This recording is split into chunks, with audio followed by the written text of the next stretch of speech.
बिस्मिल्लाहिर्रहमानिर्रहीम। अस्सलामुअलैकुम dear viewers.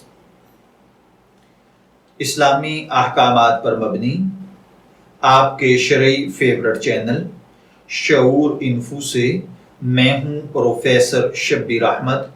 हमारा आज का टॉपिक है पेप्सी कंपनी में जॉब करना। ये एक सवाल है कि हमारे यहाँ पाकिस्तान में इसराइली कंपनी पेप्सी में लोग मुलाजमत करते हैं। उनके साथ पेप्सी में इन्वेस्टमेंट करके पेप्सी की एजेंसी लेकर सप्लाई का एक बिजनेस किया जाता है। तो क्या इसराइल के साथ एक्सपोर्ट इंपोर्ट का कारोबार करना जायज़ है या नहीं?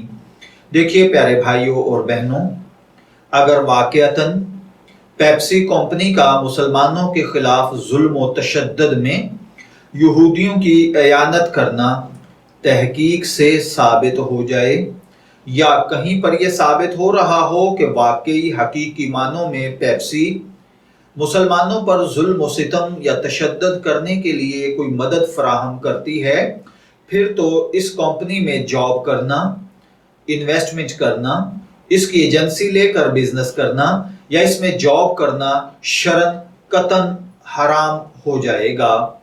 लेकिन अगर ये बात साबित ना हो सके तो फिर इसका हुक्म आम कुफार के साथ बिजनेस डील करने जैसा है, जिसकी तफसील ये है कि कुफार के साथ ऐसा बिजनेस या ऐसी डील करना जिसकी दीन इस्लाम में इजाजत हो या वो काम जायज हो तो इसको करने की इजाजत है। लेकिन अगर उस काम के करने में मुसलमानों के लिए तकलीफ हो, जिल्लत हो, या वो कंपनी वो इदारा नाजायज गलत हराम काम कर रहा हो या इसके अलावा उसके दीगर मामलात जायज ना हो तो फिर उनमें काम करने की इजाजत नहीं है। लेकिन अगर वो जायज चीजें, हलाल चीजें या अच्छे काम कर रहा हो तो फिर उसमें जॉब करना, इन्वेस्ट करना एक तरह से जायज हो जाता है। लेकिन फिर भी ये चीज नजर रहे कि शरीयत ने बिला जरूरत शदीदा कुफार के साथ बिजनेस डील करने को पसंद नहीं किया है।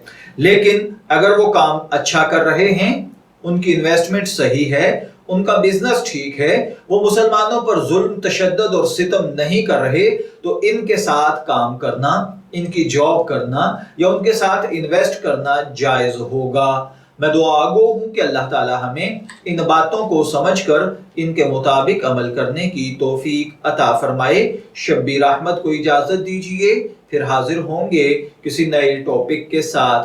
तब तक के लिए अल्लाह हाफिज।